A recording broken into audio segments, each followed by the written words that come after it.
श्रोताबंधु साहित्य संस्कृति चिंतनर ए अधिवेशन को आपण मानक मु स्वागत करुच्ची।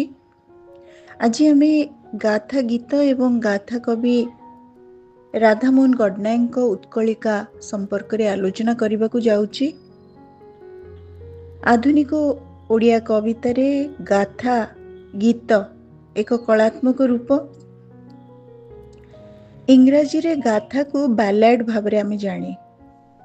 यार परिभाषा प्रदान करा जाए जे ballad a narrative poem often suitable for singing that tells a story in simple rhythmic language। गाथा गीत एपरी एक कविता जहाँ गपटीए कहे जहाँ प्रायतः संगीतर रूप दि जाए उपस्थापन करा जाए। एथिरे लोकगीत किंबा पारंपरिक कविता टीए थाए एवं कवितारे कहानी टीए थाए। यार लक्षण होउची कथात्मकता, सांगीतिकता, छंदोबद्धता और लयात्मकता, सरल भाषा एवं से अंचलर यह लोकप्रिय घटना कहानी किंबा कौनसी प्रकार प्रभाव विस्तारकारी कथावस्तु होई पारे। कथात्मकता कहिले कौनसी व्यक्ति घटना स्थान आधारित कथा। सांगीतिकता जदियो बाध्य नुहे एवं गाथारे भाषा साधारणतः अत्यंत सरल और सहज सुखबोध्य होइतिबा दरकार। गाथा गीत प्रायतः लोक संस्कृति एवं परंपरार अंश विशेष होइथाए एवं ए सबुकु पीढ़ी पर पीढ़ी सुनाइबा गाथा कविर लक्ष्य। गाथा गीत यूरोप एवं आयरलैंड रो लोकप्रिय कविता।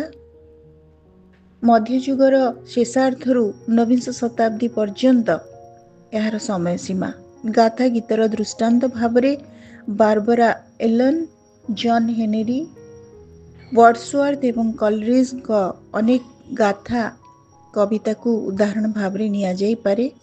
गाथा गीत लोकप्रिय कविता रूप अटे जहाँ गोटे कथा को कहिबा सहित संगीत सह जोड़ी होई थाए एवं लोकंक पई यह अत्यंत हृदयस्पर्शी होइथाए बोली आमे जाने। श्रोताबंधु आधुनिक ओडिया कवितारे राधामोहन गडनायक जणे अन्यतम गाथा साहित्यर गाथा कवितार बिंधाणी। 1911 रु 2000 पर्यंतर तांको समय सीमा। से अविभक्त ढेंकानाल जिला अनुगुल निकटवर्ती कलंडा पाळ ग्राम रे 1911 ख्रीष्टाब्द अगस्त 25 तारिख रे भूमिष्ठ होइथिले। तांको संपर्क रे आमे पूर्व ऑडियो रे बहु आलोचना करिछि, आपण माने ताकु सुनी परिबे। समय दृष्टि आमे उत्कलिकार जेहेतु आलोचना करबा को अछि तेनु आमे केवल तांकर किछि कवितार उदाहरण दे आलोचना को जिबा। कवि राधामोहन गडनायक गाथा गुड़िक गौरवमय अतीत उत्कलर ऐतिहासिक जनश्रुतिक विवरणी चरित्रर काव्यिक रूपायन करे। मौसुमी, पशुपक्षीर काव्य, शामुकार स्वप्न, धूसर भूमिका, सूर्य और अंधकार, हीराखंडर गाथा आदि कविता ग्रंथ कविंक उन्मुक्त तथा व्यापक दृष्टिभंगीर द्योतक होइछि। मधुर कोमल भाषा, मात्रा छंदर समस्त कौशलर निपुण प्रयोग और भाव और शैलीर चमत्कार समन्वय तांको गाथा कविता गुड़िक बेस हृदयस्पर्शी एवं प्रभावशाली होइछि।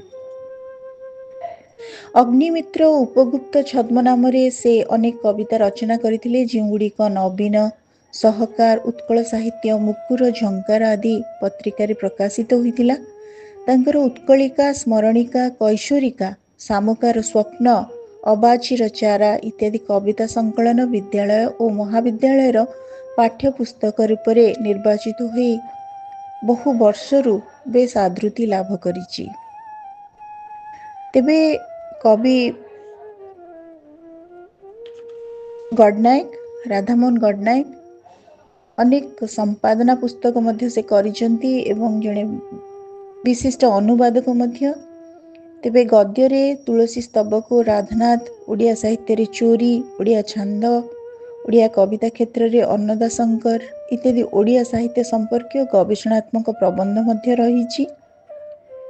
तेबे 1990 रे पद्मश्री उपाधि रे तांको विभूषित करा जायतिला। सूर्य ओ अंधकार कविता ग्रंथ पाई से 1975 रे केंद्र साहित्य एकाडेमी पुरस्कार प्राप्त होइछंती। 1993 रे अतिबड़ी जगन्नाथ दास पुरस्कार, 1997 रे उत्कल रत्न उपाधि, डिलीट उपाधि इत्यादि बहु सम्मान रे से विभूषित। तांको कविमान सुलेख योग्य विशेषत्व होची से जणे मानववादी निर्भीक कवि।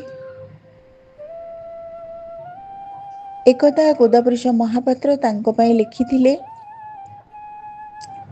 काहीं लुचिअछ बेपरुआ गडनायक हे, अनुकूल घोर जंगले कवितारे दिय संग्रामीशर सायक हे, दलित मनीष संघरे। श्रोताबंधु, आज आमे गडनायक अन्य एक रूप मध्य टिके मने रखिबा, जहाँकि अनुवाद साहित्य। राधामोहन गडनायक अनुवाद क्षेत्र में जड़े धुरीण स्रष्टा। से इंग्राजी और संस्कृत उभयर अनुवाद करिसेंती। तांको किशोर बयसर रचना गुड़िक है बनराजी नीला। यार छाया विभाग रे विभिन्न कविंक रचित 20टी इंग्राजी कवितार ओडिया अनुवाद स्थानित। यही कविता गुड़ी को पाठ कले मौलिक कवितार भ्रम जात हुए। इंग्राजी काव्य सोहराब एंड रुस्तम भाषांतरीकरण तांको कृतित्वर सार्थक परिचय। संस्कृत काव्य श्री गीत गोविंद और मेघदूतर अनुवाद तांको जणे सफल अनुवादक भाव में परिचिति देइछि। श्रोताबंधु, आज आमे गाथा कवि राधामोहन गडनायक उत्कलिका 13टी गाथा कविता संपर्क रे आलोचना करिबा। उत्कलिका र मुखबंधरे कवि कहिसेंती, उत्कलिका मोर बहुदिनर स्वप्न आज एते दिने सहृदय पाठक पाठिका मानक आगरे आत्मप्रकाश करिछि। तथापि एहा असमापिका। मु एथिरे जो कथावस्तुर व्यवहार करिछि तहिरे ऐतिहासिक सत्य अछि। महावीर नेपोलियन ताकुई कहिसेंती इतिहास। फैबल्स दैट हैव बीन एग्रीड अपन। उत्कलर पुरपल्ली लोकमुखरे एई धरणर केते जे कथा ओ लेखा विक्षिप्त रहिछि तार इयत्ता नाही। से सबुर संधान और उद्धार आजिर प्रत्येकर लक्ष्य। ताहेले आज ए जाति आगरे ठिया हुंता एक अखंड अभिनव उत्कल। श्रोताबंधु, उत्कलिकारे अछि 13टी गाथा कथा, जहाकू कवि गडनायक गीतिमय रूप प्रदान करिसेंती। तेबे विश्व जीवन पथे यार प्रथम गाथा कविता। पुरी रे एक प्रकोष्ठ रे रुग्ण एवं ज्वर पीड़ित निज शिशुपुत्र को धरी पत्नी सहित गोपबंधु थिले। प्रचंड वर्षा, पवन, झड़, बात्या यह जोगु कुशभद्रा रे निर्मम बन्या वित्पात संपर्क रे से शुणिले। प्रलय स्रोतरे शत शत घर द्वार भासी जाउथबार शुणिले। गोप अंचल रे हाहाकार उठुथाए। कविंक शब्द रे उत्कल परे नियतिर एक निष्ठुर परिहास। विक्षोभे अति दुखरे हृदयर उच्छ्वास को कवि कहिले, प्रलयंकर बन्या, मड़क, दुर्भिक्ष ए सबु जो वर्ष को वर्ष दाऊ साधुची एथिरे उत्कलर क्षयक्षति होउछि। ए जो दाऊ साधिबा बरस बरस ग्रासी देउअछि चंद्रमारे कि राहु।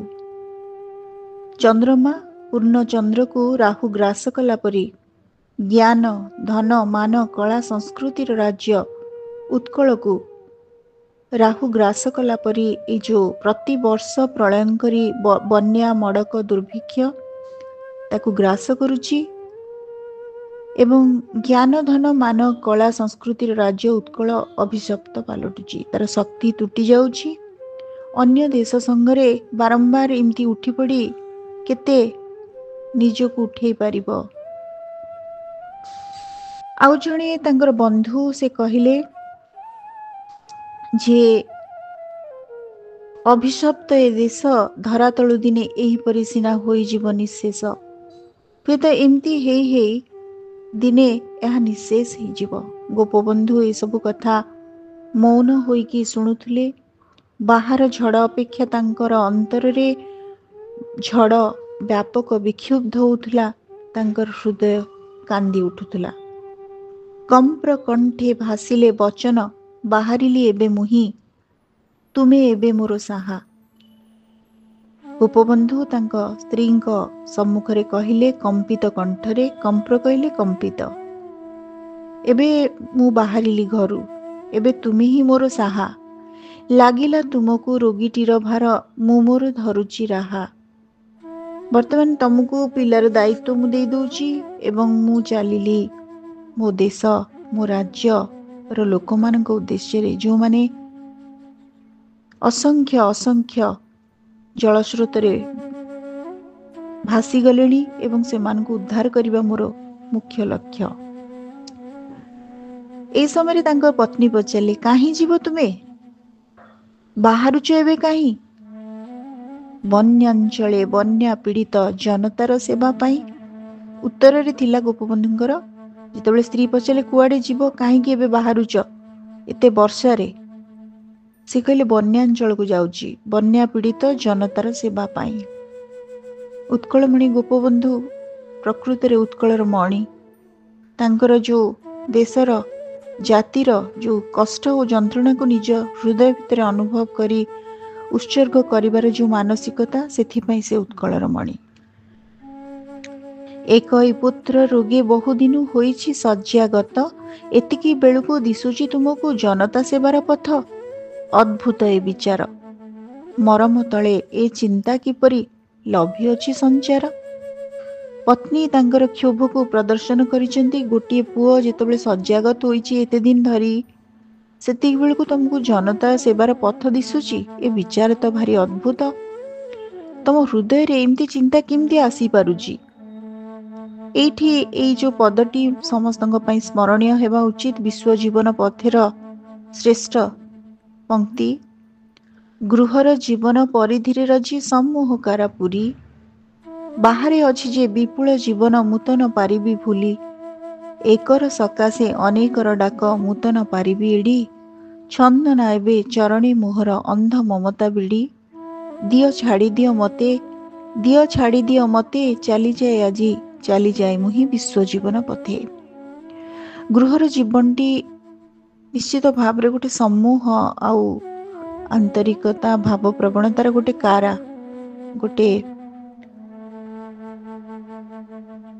ଜେଲଖାନା କହିଲେ ଚଳେ।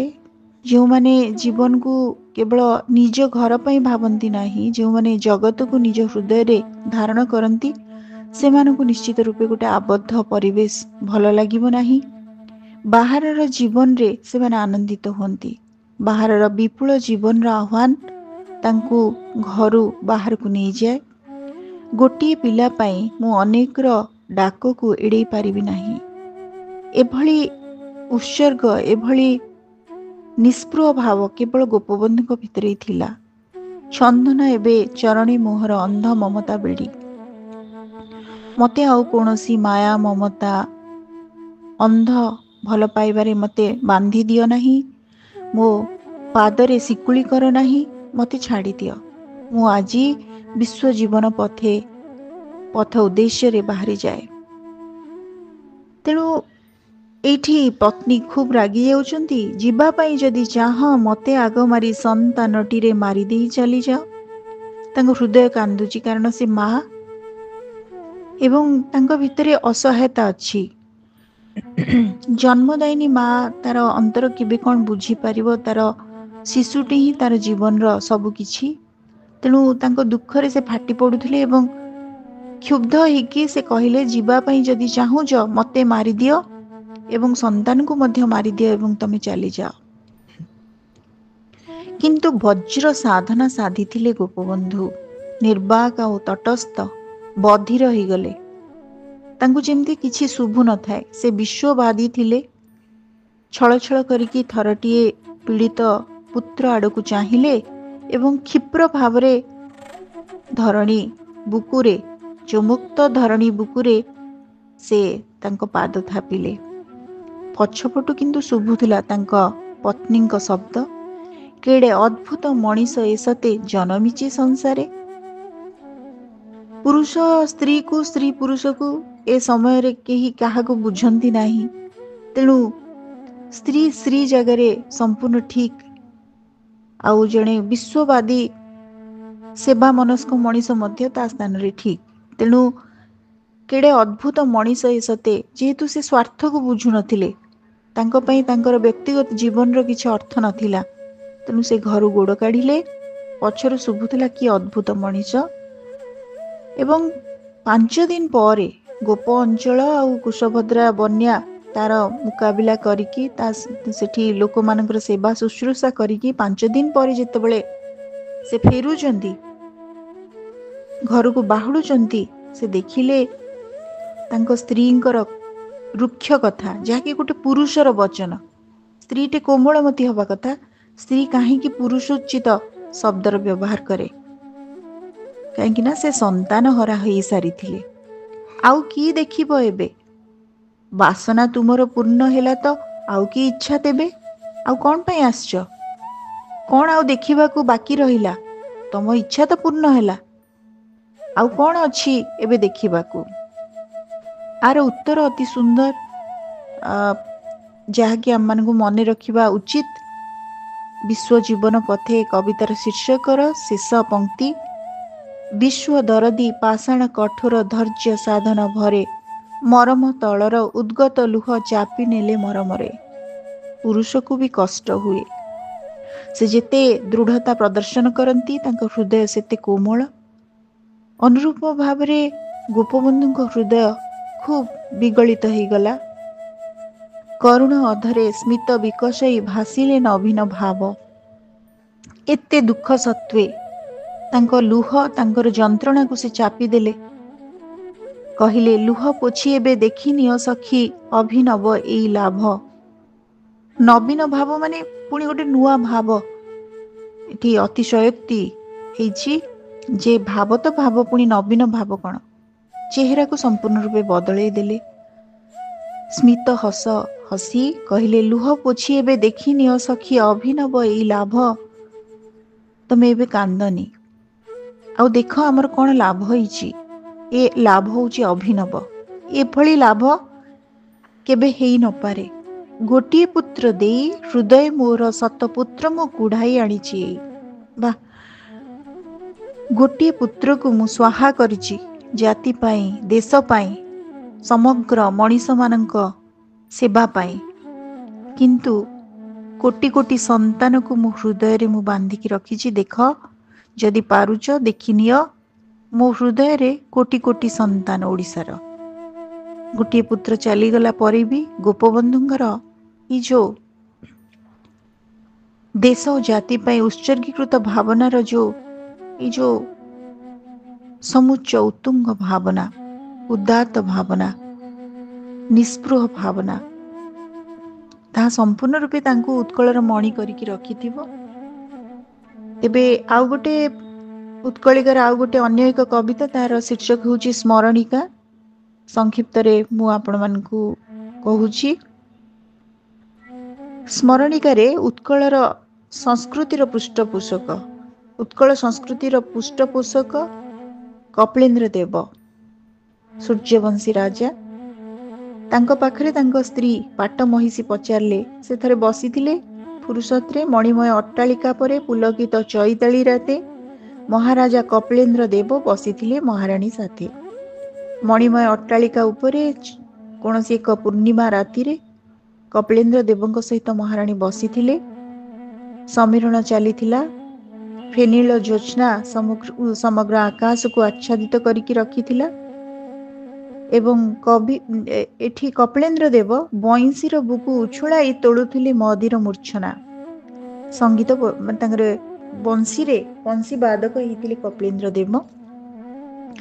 ରାଣୀ ବିମୁଗ୍ଧ ହୋଇ ଉଠୁଥିଲେ, କିନ୍ତୁ ହଠାତ୍ ପଚାରି ବସିଲେ।